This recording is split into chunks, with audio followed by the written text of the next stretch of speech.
my podcast many esteemed scientists, doctors, and thought leaders to really bring you information so you can enhance your wellness. Today, I have with me Dr. Robert Rowen. People are dying of untreatable antibiotic-resistant infections, and medicine won't even consider anything outside the box. So I consider ozone powerfully anti-aging, and people tell me that my skin looks pretty good. Well, that's not for me to decide. It's up to them.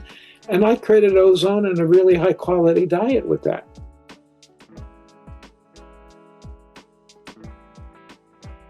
Hello, welcome back to the Dr. Joy Kong podcast. As you know, I bring to my podcast many esteemed scientists, doctors, and thought leaders to really bring you information so you can empower yourself in the understanding of what you can do to optimize your health and to enhance your wellness, both physically and emotionally and spiritually. So today I have with me Dr. Robert Rowen. Dr. Rowen, thank you so much for being here. It's my honor. Thank you. Yes, so let me introduce Dr. Rowen a little bit so you understand his experiences and expertise. So he is a graduate of Johns Hopkins University and UC San Francisco, which is one of the top medical schools in the country. He acquired double board certification in family medicine and emergency medicine, and is also trained in clinical metal toxicology. He's known as the father of medical freedom for pioneering the nation's first statutory protection for alternative medicine in 1990. We've come a long way when it comes to alternative medicine. We don't even use that term anymore, so that's encouraging.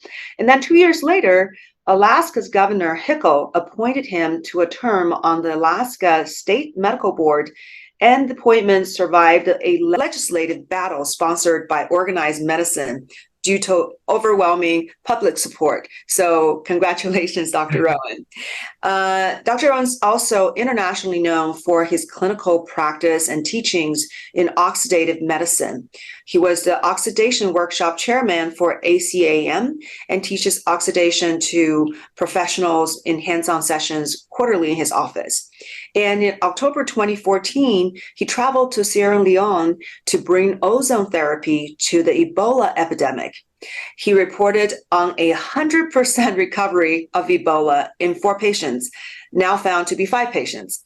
We can talk about this in our podcast. And he has repeatedly published on oxidation therapy in peer-reviewed journals, and recently was the lead author, together with Dr. Howard Robbins, on the rationale for using ozone therapy for COVID.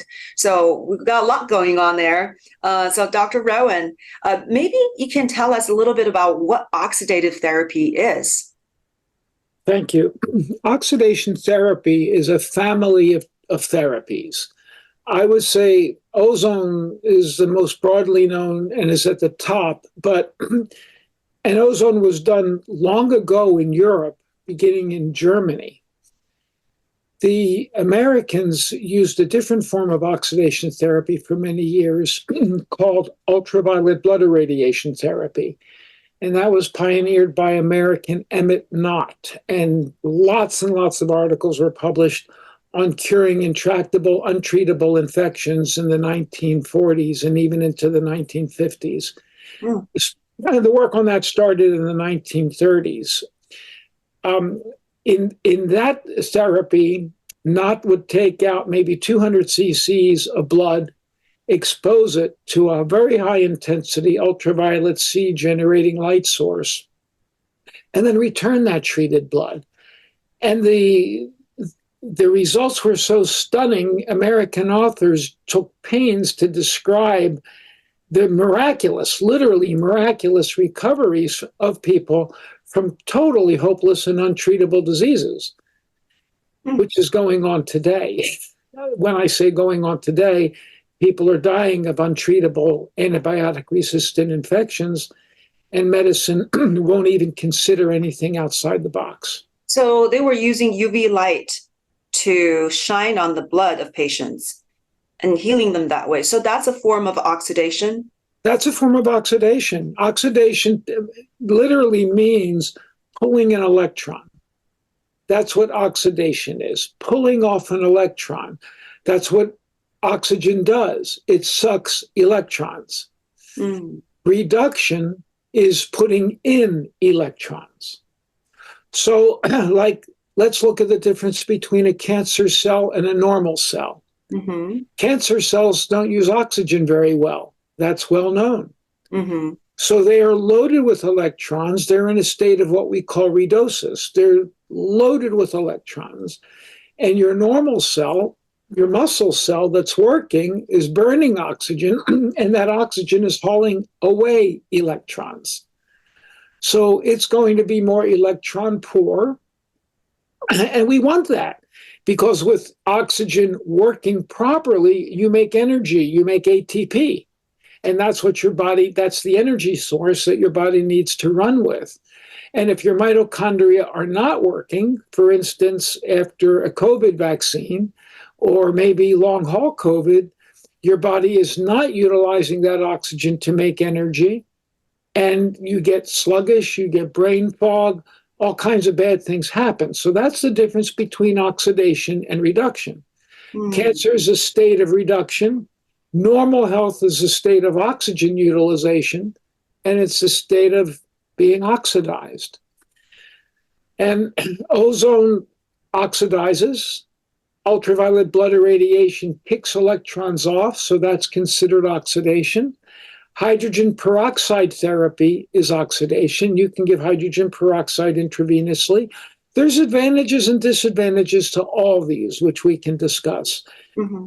And then there's another form which most people will not register with because they think it's an antioxidant, and it's high-dose intravenous vitamin C. Mm. Everybody thinks of intravenous vitamin C as an antioxidant. Yes, in low doses, I guess it is, but a team at the NIH, I think it was run by Mark Levine, found that vitamin C works in high doses, which you can only get intravenously, by a totally different mechanism. It's a prodrug for the creation of hydrogen peroxide in your tissues. Mm. So when you take an IV, say, of 25 grams of hydrogen peroxide, you're increasing the production in your tissues of hydrogen peroxide, which is probably what's doing the work. Mm. Wow. All of these are related, similar mechanisms, similar biochemical pathways. There's yet another one which may make big news in the coming months or years, and that is something called hypochlorous acid, HOCl. Mm-hmm. It's similar to bleach. Bleach is Na, sodium, OCl, sodium hypochlorite. I think I heard about that in the beginning of COVID because that's a very easy to make solution. You can do it at home and it's highly effective against all these microbes. That's correct. And Trump got into trouble because he was right when he talked about bleach being effective for this, but he didn't really get the education he needed. So the press jumped all over him on this, but he was absolutely right. Mm. COVID could have been treated for less than pennies. Mm. That's how easy it is. Most viruses could be treated that way as well. And I think we pretty well proved that with the most lethal disease the world has ever known. Mm. You know what that is? What's the most lethal disease the world has ever known? The most lethal. Hmm. Ebola. Oh, okay. All right. Ebola had a 60% death rate in Sierra Leone under the best of medical treatment. In other words, if you got infected with Ebola, there were probably a few people who cleared the disease without getting sick, but not many. If you started showing symptoms, your risk of death was 60%. And I looked at the biochemistry and structure of the virus, and I thought, hey, this is an ideal candidate for ozone, and maybe we can get ozone put on the world medical map. if this is done right. And I had been introduced to a doctor in Sierra Leone who knew the president, and we got a formal invitation from the president to come and bring ozone, and we got a lot of donations. And we were donated ozone equipment by a Canadian company, which has since gone under. And we took it over to Sierra Leone, and we were teaching doctors how to do this. And I knew it would work very well.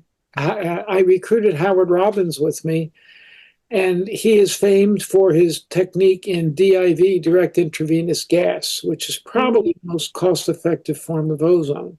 It's got issues. All forms have issues. So you guys injected the gas, which is a mixture of oxygen and ozone, directly into people's bloodstream, correct? We injected the gas directly into the bloodstream, yes. And in the case of Ebola, well, we got in the middle of training doctors, pharma got to the government of Sierra Leone, and through the World Health Organization warned the government that if they allowed the ozone project to continue, they would totally pull out of Sierra Leone and Africa. So we were essentially kicked out. Pharma knew about it, and they knew if we were successful, we probably would have destroyed pharma in Africa. So this is a perfect example of the real opposition that exists. This is a perfect example. I lived through it of not only the opposition, of evil, pure evil, because their action probably allowed another 1,000 people to die before the epidemic was over. By the time I was there, there were 10,000 deaths or so, and the epidemic continued. We managed to get to 5 people with Ebola after I was kicked out. Wow. How many sessions did you have to treat these patients? They were treated, I believe, 4 times a day with Robbins' DIV method, and all of them recovered very quickly. Like with Ebola, you're going like this, and then you get some symptoms, and then you just drop. You're gone. How long is the time frame? The symptoms might not start for 2 days, we'll say, and maybe longer. It might be a 7-day incubation period. But once you start getting symptoms, you're at the precipice, and then you just crash. Within That's days. how Ebola works. So were these people, were they at the symptom stage, or were they very sick already? They were I believe they were at the symptom stage. Okay. In fact, the last one, the 5th one that you mentioned, at first I was told she was not at the symptom stage. A year and a half later, I got a message texted to me from Sierra Leone, a handwritten letter from her, thanking God for ozone because she was symptomatic at the time. Her consort was Sierra Leone's chief physician. He got to her, he died the night before of Ebola. She begged him to get ozone. He was a stodgy, English-trained physician who believed in Western medicine. He refused. He waited for ZMAP to come in from Switzerland, and while it was thawing out, he died. She then had armed guards at her door putting her in quarantine. She did not tell anybody she had symptoms, because if she did, they'd have thrown her in the tank, in the isolation tank, and she would have had a 60% probability of dying horribly, because it's a horrible death. And she didn't tell anybody. She was under armed guard, and she climbed a razor wire fence in her backyard to evade the guards, to get to our people, and got ozone, and did very well. Wow. Brave and smart woman. Hopefully we're going to have a documentary made about this and feature that case. Wow. It's in the works. So how does ozone work? And Ebola is a good disease to talk about in terms of the effectiveness of ozone. Ebola kills by depriving your blood of oxygen. It causes inflammation, massive inflammation. And where there's inflammation, there's cellular destruction. So there's bleeding, hemorrhaging, and that's why it's called hemorrhagic fever. It induces what's called a cytokine storm. In other words, your body is pulling out everything to machine gun everything in sight. And in the process of machine gunning the virus, you get holes blown in you too. And your blood vessels leak, hemorrhage, and your organs fail. Well, what does ozone do? Ozone has several mechanisms by which it enhances oxygen. Number one, it increases 2,3-DGP in the red blood cell. That enables hemoglobin to release its oxygen payload. So let's pretend this is a red blood cell, and you're going along, and it moves past the capillary, and it doesn't release its oxygen. What good is it? It's no good. The train passed by, and it didn't unload its cargo. Ozone helps it unload its cargo. Ozone also increases the flexibility of the red blood cell to get through the capillary. Red cell diameter is actually larger than the diameter of a capillary. So let's say that's the diameter of a capillary. Your red cell's bigger. It has to fold and flex to get through. Ozone helps that too. So you get better blood flow. Ozone increases the negative charge on red blood cells, so they repel each other. You don't want them sticking together. You want one cell at a time to move through instead of crowding up. Ozone has been shown to increase mitochondrial oxygen combustion. That translates to ATP. How do we know that? Because let's say this is your arterial oxygen level, and this is your venous oxygen level.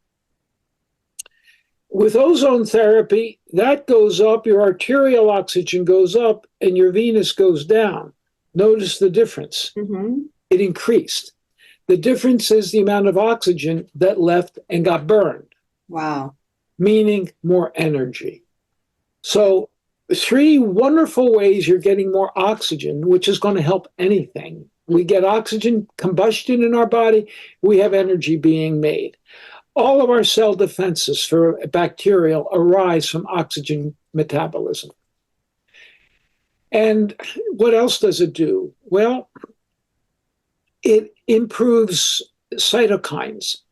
Bacci and Menendez from Italy and Cuba, respectively, have shown that ozone therapy modulates cytokines and interferons.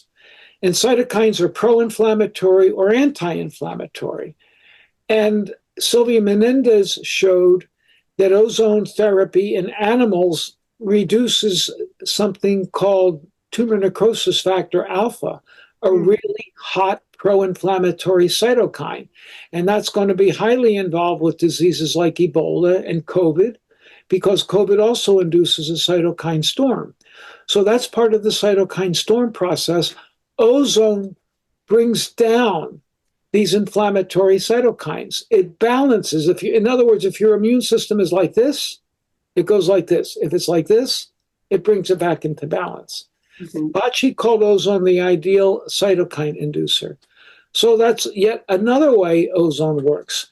Another way ozone works is it is an oxidant. What does our body do to fight infection? It generates oxidants, and we were talking about hypochlorous acid a moment ago.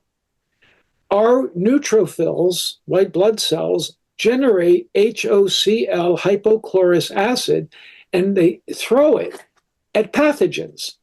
Well, it's an oxidant. HOCl is very similar to ozone. The mechanism of action is basically identical. These are germicides. They're not antibiotics. Bacteria can get resistant to antibiotics, and right now we are facing a crisis in worldwide medicine with antibiotic resistance. And it's getting worse by the day. It's literally a crisis. When penicillin first came out, it only took the bacteria a few months or years to learn to get resistant to it.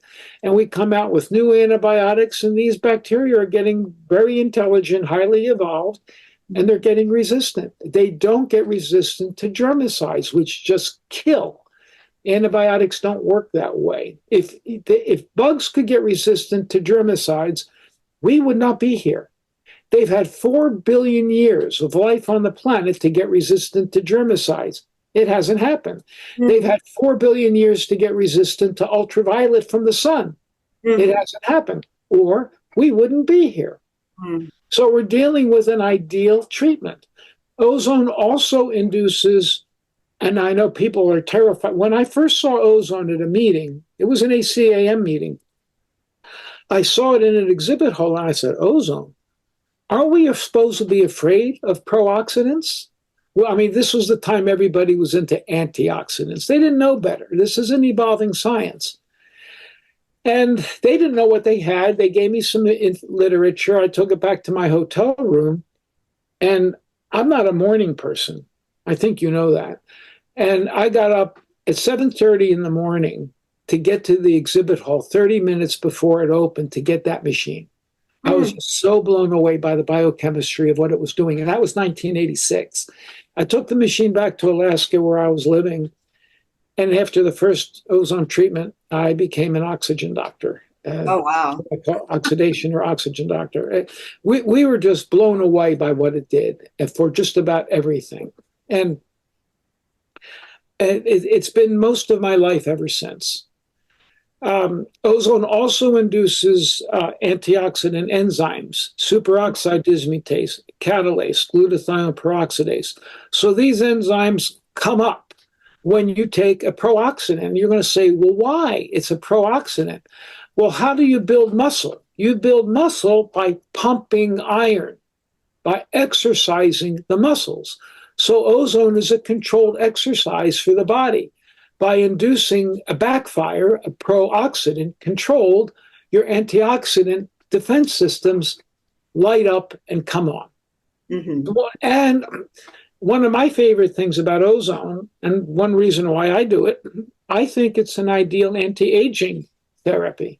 It induces SOD, superoxide dismutase, and a key enzyme is sensitive to that. That key enzyme is telomerase. And we all know that as your telomeres, the end caps of DNA shorten, the life of that cell shortens along with it. Mm-hmm. Now, we don't want everlasting telomerase. That's an immortal cell like cancer. But what we're doing here is we're slowing down, or we're repairing faster than what desired shortening of the telomere. Mm-hmm. So I consider ozone powerfully anti-aging. And people tell me that my skin looks pretty good. Well, that's not for me to decide. It's up to them. And I credit ozone and a really high quality diet with that. So, well, there are a lot of people who are into ozonated water. So do you think that would be a really good way to get ozone in the body? It's better than nothing. Okay. I was shocked several years ago. This was about 5 years after my venture to Sierra Leone. I went back to Africa. I had an African man come to me from Guinea for prostate injections for his prostate. And he told me about his wife, who was a Polish nurse living with him in Africa. Mm-hmm. Now, he got better. His prostate went from 6 urinations a night to 2 in just 2 weeks by injecting his prostate with ozone. So this is just prostate enlargement? Is it BPH? Okay. Yes. Wow. Because that's a challenging condition that the traditional medical system really doesn't have a whole lot to offer. Doesn't have a lot. We teach this in our workshops. We have seminars, and we teach doctors how to do this. And by and large, it works. Nothing's 100%. We've had some failures, but nighttime urination in men gets better, by and large. So he got about 70% better in 2 weeks, doing them twice a week. I then went to Guinea to visit his wife. And she was treating people with ozone water, ear ozone, and rectal ozone. That's what she was doing and seeing phenomenal. I mean, I had to go to see this, and I did. Mm-hmm. It's a dirt poor country, really, really poor, intermittent electricity. And when the electricity was running, she'd make ozone. She'd ozonate water, put it in the freezer, let a cap of ice get on top to hold it in, and refrigerate it for the rest of the day, and it would stay good. And she gave her patients ear ozone, rectal ozone. I taught her how to do her husband's prostate, and she did that. And so ozone in any form is going to work. Some forms, I believe, are better than others. Sylvia Menendez in Cuba mostly relied on rectal ozone, putting ozone gas in the rectum. Women have an advantage. Women can take it vaginally as well. Mm-hmm. It works, especially for local female conditions. Mm-hmm. You probably can get a lot more ozone in the rectum, though, than in the vagina. Mm. And Howard Robbins, he did DIV, direct intravenous gas, where you inject a bolus of ozone gas, and that's what I taught her how to do as well, into the vein. This is a little controversial among the medical professionals. Some say definitely don't do it. What's your opinion on this? I tend not to do a lot of it because of vein issues. Ozone can scar veins and make them disappear, just like intravenous hydrogen peroxide, just like high doses of vitamin C, ascorbic acid. That will also scar veins and make them go away by the same mechanism. In the case of gas, ozone gas, it's not air you're putting in, it's oxygen. Mm-hmm. Oxygen is rapidly metabolized and taken up by the blood. Giving gas can cause a little bit of chest tightness and a cough. And some people are really concerned about that. I've had DIV ozone. And yes, it's caused a little bit of chest tightness and a cough that lasts 10 or 15 minutes, sometimes. I don't think that is worth the fear. But there's a big political brouhaha about this, where some ozone societies are saying, no, you can't do this. It's wildly dangerous, and they blackball you. In fact, we quit one ozone society because it demanded that its members sign a pledge not to do it. And I'm not going to sign a pledge not to act in the best interest of my patient. If I think that DIV is in the best interest of my patient, it's something I'm going to want to do. In what cases do you think it would be a better form than taking the blood out, mixing with the ozone, oxygen mixture, and then give it back to the patient? Actually, I like the major autohemotherapy. I do hyperbaric ozone. I like that the best. Where we take blood out into a bottle. Let's say this is the bottle. Blood goes up, ozone gets pumped into this under pressure. Under pressure, it gets shaken up, and then the blood goes back down. That's called hyperbaric ozone. That's my favorite. Okay. The standard blood therapy is MAH, major autohemotherapy, right, where they take blood out in a plastic bag. Here's a little jar of glue. It's plastic, and they shake it back and forth like this, and then it drips back in under gravity. I don't like that. I never did. It gave me the heebie-jeebies putting ozone and blood into plastic bags. Big heebie-jeebies. I never did it. I always use glass bottles. And I think anybody doing it shouldn't be doing it. That's my personal opinion. There are some practitioners believe that direct ozone injection actually give you extra benefits compared to mixing it with blood first. Of course, and I teach that. Okay. It does. What happens when you just give the bolus of gas into the blood versus mixing with the blood first? The downside, I told you, is scarring veins and the chest pressure. If you do it right, it's not a major issue. My wife and I decided early on that we were not going to use the concentrations that Howard was using. He was using 55 micrograms per cc initially. And I think he's down to 40 now, largely because of vein issues. Mm. Our maximum is 30. I don't like to go above 30 because saving veins is important to me. The chest pressure, that just goes away because the gas is absorbed. Now, you're asking me, why might it be better? Because European research years ago showed that intravenous oxygen gas was highly therapeutic. Mm. Highly therapeutic. Wow. So just the gas itself, even without ozone, if it's oxygen, you're going to get a positive therapeutic effect. Throw in a little bit of ozone and you're going to get more of a therapeutic effect. Intravenous oxygen gas has been shown to reduce inflammatory enzymes. Mm. One is called 15-LOX1, 15-lipooxygenase 1. Another is an enzyme associated with atherosclerotic heart disease. It gets reduced as well. Mm. These treatments, and I think oxygen gas alone does it, but certainly with ozone it does, it increases the level of something called prostacyclin. And it's called prostacyclin because it was originally discovered in the prostate gland, but prostacyclin is the body's most important vascular lubricator. Mm. And it is in balance with a highly inflammatory prostaglandin called thromboxane. You want a ratio like this, prostaglandin and thromboxane down here, and ozone improves that ratio. Mm. If you get more thromboxane, it does exactly what it says, thrombosis. Extraordinarily pro-inflammatory. Mm-hmm. And ozone improves that ratio, which is what we want, improving circulation. So that's yet another mechanism of the benefit of ozone.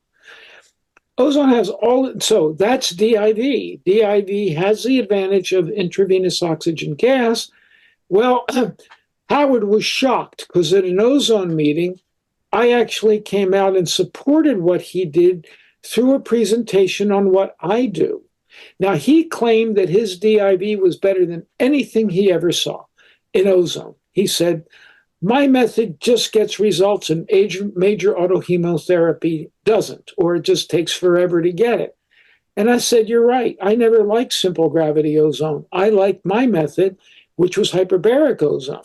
Mm-hmm. Well, after I looked into this and I looked at the physics, I realized that when you have a bottle and you pressurize that bottle with gas and you pressurize it, the laws of physics say that the oxygen gets dissolved into the fluids of the blood. So when that blood goes back in, you're getting a DIV treatment as well as ozone. So when Robbins, he and I went like this for a long time. I said, guarantee you, Robbins, I get better results than you. And he said, you can't. And it's because he thought I was doing gravity MAH. He came to my office for training and he had a treatment. He said, oh my God. He said, you're not doing MAH.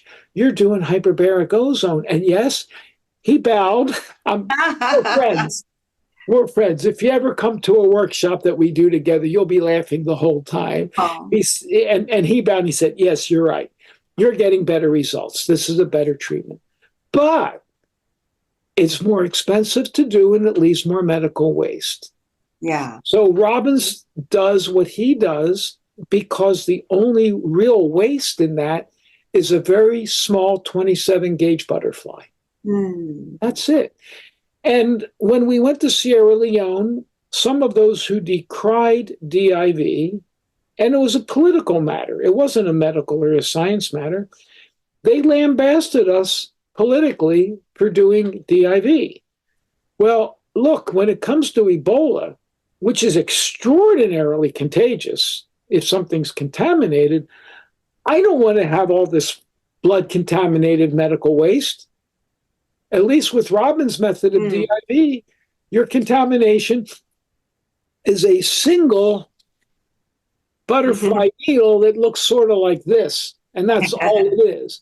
Yes, Only tiny. it's about 1/10 the size of this. Right. Yeah. So there's minimal medical waste. That's a huge advantage, and it's highly effective. Yeah. So ozone therapy is actually a legal approved medical treatment in many countries, right? Just not in the US yet, but it's not approved in the US. The FDA doesn't want to approve it. In fact, we had an opportunity during COVID to get it approved by the FDA. A hospital in Florida applied for an IND, investigational new drug. And I was on their advisory committee, and we thought, oh my God, if there ever was a time for ozone, because people were dying in the ICU and there was no good conventional treatment for it. And they went to the FDA to get approval, and the FDA came back and said, oh, we want there to be animal studies first. Now, ozone's been in use in this country for 100 years. There's hundreds, if not thousands of articles published on it. There is not a single reported death when properly used. And there have been some deaths reported, but they're crummy articles. They should have never been published. And it wasn't DIV either. I think somebody died of a heart attack about 12 hours after getting ozone, so they blamed ozone for it. That's impossible. The FDA scuttled it, and many Americans died as a result. So ozone's not approved, and our FDA, which is run by pharma, it's nothing more than the bully for pharma. It has a regulation saying that ozone is a poisonous gas with no known medical properties. This is on a regulation. This still exists in this country despite thousands of articles. My own article, Curing 5 Cases of Ebola, and several other articles that I published on ozone too. This is still there. Why won't this move? The reason why it won't move is if ozone ever got, quote, approved, pharma would be destroyed in several months because people would use it, hospitals would use it. You would see a collapse of deaths in hospitals due to infection, local infections, wounds, and other things. Because ozone you can treat wounds with, you can treat skin infections with, you can inject it anywhere. The only place you can't use ozone is by inhalation. It's very irritating to the lungs. So you don't want to breathe it. But you can take it every other way. You can put it in your ears. You can drink ozone water. We put ozone gas in the stomach of somebody with biliary cancer, and that patient did really well. Should have been dead in 2 weeks, lived over a year.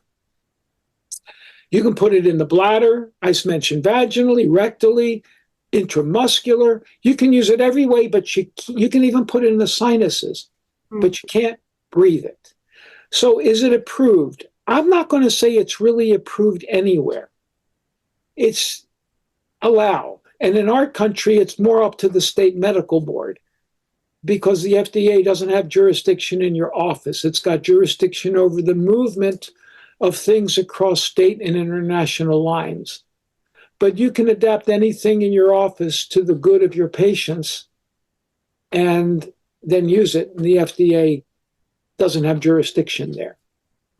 So let's not use the word approved. Now, you consider the word approved, though, then you have to consider that Vioxx was an approved drug, and it killed 110,000 people in this country. And in my opinion, it was murder by pharma because they knew it was killing people, and they still kept it on the market. Yeah. Well, the ozone therapy, I understand that, in a lot of countries, it's freely used. And I've heard doctors actually treating patients with COVID and actually getting great results. So it is really unfortunate, but that's the same is the case for many new therapies This is not a new therapy. This is a therapy that's been around as longer than pharma. Right. But I Just guess that, they can call it natural therapies for many yes. natural therapies. Yeah, including stem cell therapy. When people hold FDA approval as if that's decree from God that will solve all problems, and it's really unfortunate. Then that's misinformed, just not being very informed about the state of healthcare. If a person wants to understand a little bit more about FDA approval, maybe watch the documentary called Bleeding Edge. It's about medical device approval. So just because it got FDA approval doesn't mean that's a fantastic therapy. And just because it doesn't have FDA approval doesn't mean that it's not good. So people, the sooner they come to understand this, the sooner that they can get the right therapies for themselves and their families. And us as doctors, even if we're conducting therapies that's not FDA approved per se, but what we operate under is the standard of care, right? The evidence-based medicine. So if we're able to give people treatment when there's evidence in the literature, ample evidence that it actually works, it saves lives, there's effectiveness, then we have a leg to stand on, right? That's what we're basing our therapies on. And that's why I publish. I publish cases to get it into the literature so that you can use them to support what you do with oxidation. Yeah. And as doctors, really our practice is governed by the medical board, right? Not by the FDA. The FDA, their role is to make sure drugs and therapies actually has the quality and property that they claim they have, but they don't regulate the practice of medicine. So people don't quite understand that, they don't have jurisdiction over how we practice medicine. And I think something like 70 to 80% of the drugs are used off-label. So they're used for purposes that are not approved by the FDA, but everybody's okay with that just because it has one approval. But there's a lot of double standards going on. So I want to ask a little bit about I think maybe your work in the alternative medicine field. This is so interesting that that you were pioneering. Like what's the word? This movement, helped propelling a movement in 1990. I came to this country in 1992. Oh, and wow. I still remember at the time when I mentioned the word acupuncture, there's a glaze over people's eyes. And I was in San Francisco, which supposedly was progressive. But even if I mentioned acupuncture, people seem to think that you're a little weird. So things have changed so much since then. I mean, you as a medical practitioner, probably it's interesting to watch the shift in the medical field. There has been a shift. In 1990, I was considered a quack by my peers in Alaska. They tried to run me out of the state. They did everything they could to get rid of me, and they lost. They lost mainly because I was on the radio in Alaska. It has a small population.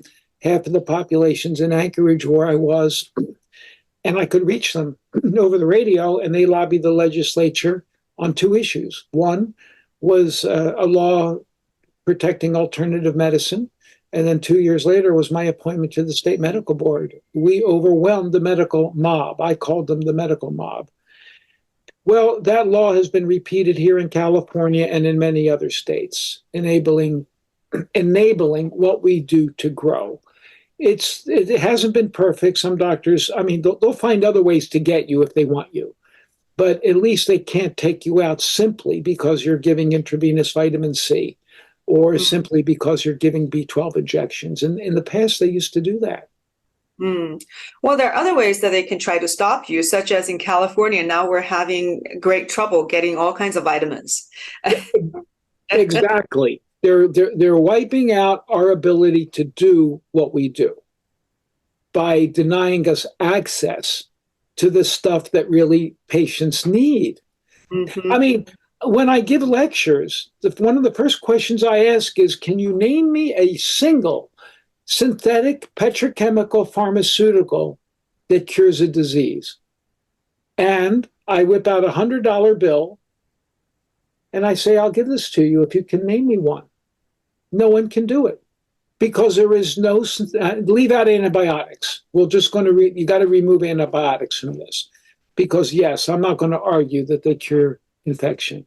Although if you don't have an immune system, they're not going to cure the infection. So AIDS people die because they don't have an immune system. So can you name me one? I mean, is there an antihypertensive drug that cures a disease? No. All the drugs are antis, anti-acid, antidepressant, anti-infective, antihypertensive, anti-this, anti-that. Well, where is there that does something for the body, that gives the body what it needs? And you can't patent that. So medicine in this country went down the evil slope. And I'm using that word not loosely. I mean it. It went down the evil slope because we have a system designed by the powers that be that so that the government, in league with the private corporations, limits what we can do to what can be patented for profit and get approval from the Fraud and Deception Administration. You like that one, huh? Yeah, I've not heard of that one before. That was mine. So I and the CDC, the Corruption, Deception, and something else commission, the Corruption and Deception Commission. So that's what we're stuck with in this country because of greed and power. It is not a service to humanity. It's money. It's money, money, money. DIV ozone is nice because it's very cheap compared to everything else. And you can't patent it. And we're getting wiped out by other means in that they're trying to wipe out stem cells too, are they not? Mm-hmm. Fierce opposition, yes. Yeah. So, peptides just got taken out, stem cells could be taken out. And I haven't gotten into either of those things, to be honest with you, because I see ozone doing general miracles for people. Howard Robbins doesn't do it. Now, he's got a different population than I do. He's in New York City, where there's 10 million people within striking distance of him. I'm in Northern California, where we got 500,000 in striking distance, although you could come from San Francisco and the East Bay if you wanted to. But that's a drive. Robbins has them all in his backyard, so they can come frequently. The downside to DIV is he says you got to do it several times a week for the best result. And with the method that I do, which is hyperbaric ozone, high dose ozone, I have people coming in once a week maybe, and that's doable. In his case, he has them coming in 2, 3, sometimes 4 times a week. And he gets phenomenal results. Even in reflex sympathetic dystrophy, doing DIV. We published a paper on that. So you're asking about DIV? Yeah, I like it. The powers that be don't. It's a political matter. Yeah, and thank you so much for illuminating, on the subject, because, a lot of people simply just say no, and without really giving a little bit more details on how it works and what, just the details about the advantages and disadvantages. So it's really good to have that perspective. And thank you so much for your pioneering work in both the oxidation therapy and also just the new form of medicine in general. So I just, I don't, it's alternative medicine. That's a really silly name, but what I call it just new medicine. One day this is, what we're doing here, all these natural forms of therapies that actually optimize people, that actually can take out diseases from the root level. And these would just be a new way of doing medicine. It's going to take some time, but I believe we're in the dark ages of medicine right now. Yeah. They have forgotten all the lessons of thousands of years of history. And we're almost at an hour. I don't know how long your podcast goes, but my mantra is eat what, if God didn't make it, don't eat it. Eat what grows around you, ripe, raw when possible, when in season, and organic. And if you follow those rules and you do everything you can to detoxify your body, that's going to handle most everything. Yeah. Also, you mentioned detoxification. How does ozone therapy help with detoxification? A lot of organic chemicals need to get oxidized to become water soluble. Mm. Ozone may help by kicking that process off because they're not polar. And ozone may help them by getting polar so that the metabolism process can begin. I believe that ozone is a fabulous detox. I personally believe that. Why? Because when I was in Alaska, I had people come in who were poisoned from wood pulp mills, which is dioxins and other things, and they got better under our hands using ozone. So I assumed that, pardon me, I assumed that ozone was upregulating the detoxification enzymes as like it was upregulating the antioxidant enzymes. Fantastic. Beautiful. I love it. Okay, Dr. Rowen. So where can people find you and how can they follow your work? Well, I'm on YouTube. They can go to YouTube. My channel is Robert Rowen MD, all one word. Robert Rowen MD. That's the channel. Our website is Dr. Rowen, Dr. Sue, Dr. Rowen, Dr. Sue, SU, not SUE, SU. That's my wife's name, .com. That's our website. I write a Substack column and under my name, Robert Rowen, MD, or Dr. Robert Rowen, and there's a free version and there's a premium small fee, $30 a year paid version. And we're getting new subscribers, fortunately. And those are where we can be found. If somebody wants to call the office, they can call the office at 707 578 7787. Fantastic. That's how you do it. I think the Substack is really a great way to go. And I don't want anybody to believe me. Go to my YouTube channel. On the YouTube channel, you will see people who are crippled, in pain, sometimes severe pain, walking into the office and walking out dancing. You will actually see this. And seeing is believing. Listening to me, don't believe a word I say. That's what I'm telling your viewers. Go to the YouTube channel. We've had over 1 million views. Wow. Wonderful. Fantastic work. Thank you so much, Dr. Rowen. Really appreciate your insight and all the great work you've done for healing people. Thank you, Joy. It's been a pleasure. It's been a pleasure meeting you as well. Thank you.